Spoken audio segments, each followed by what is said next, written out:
the magic pole. Not a dancing pole, it's a magic pole.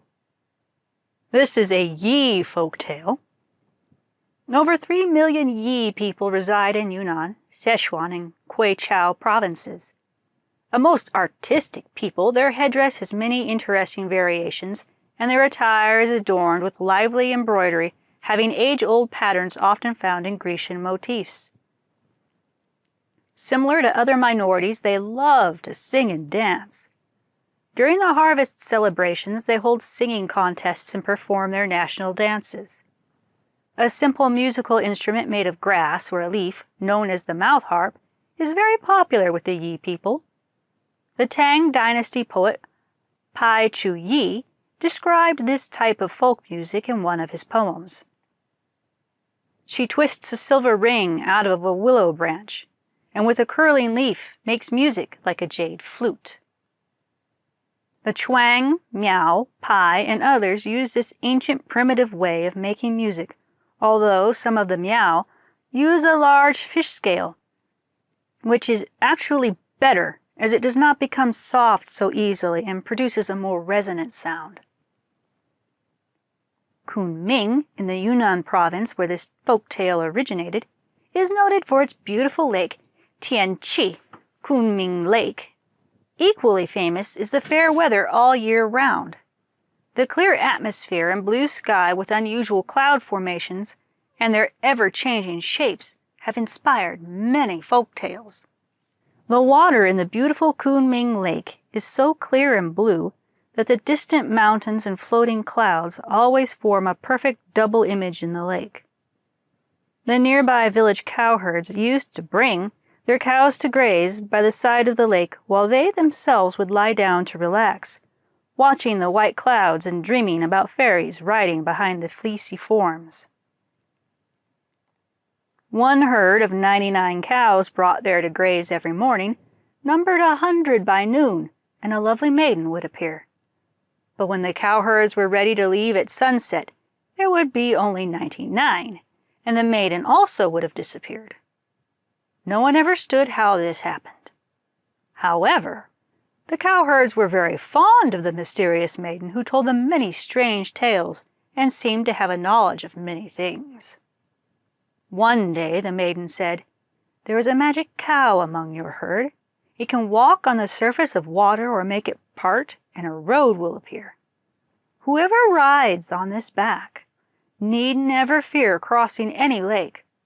A single hair from its body can carry 10,000 caddies, approximately 13,333 pounds.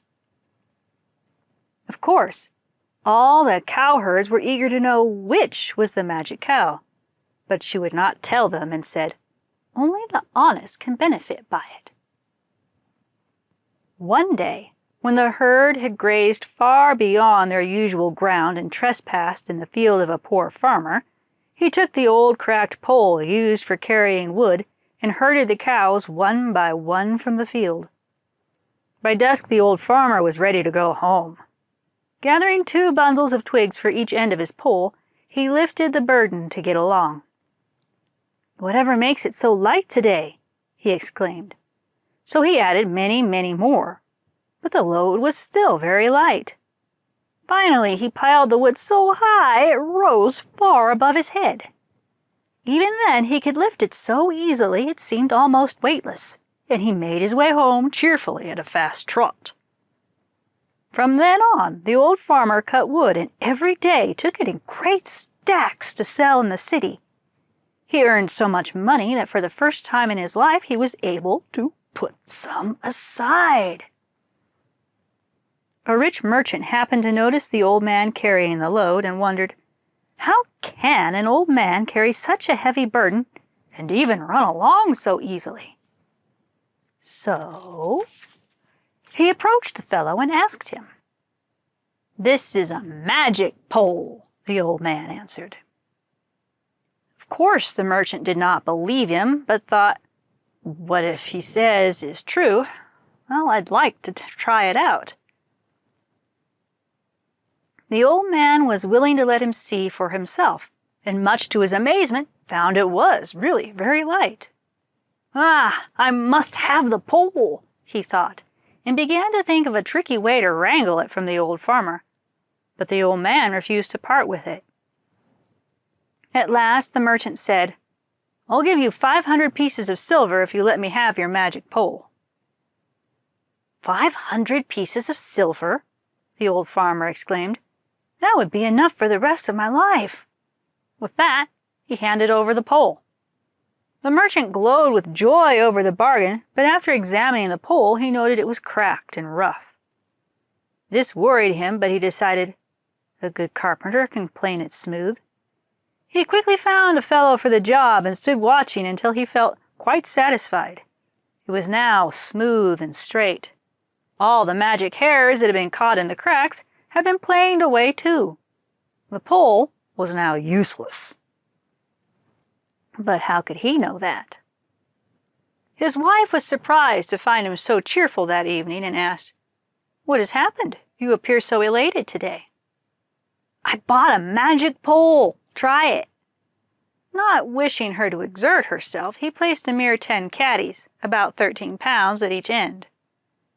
Lifting the pole, she reproached him. "Magic pole, indeed! What kind of foolishness are you talking?" But the merchant was not concerned for the thought. Foolishness indeed! What kind of nonsense is this she talking? He added several tens of caddies to try himself. To no avail. He could not budge it. The magic had gone from the pole forever. And that is the end of The Magic Pole.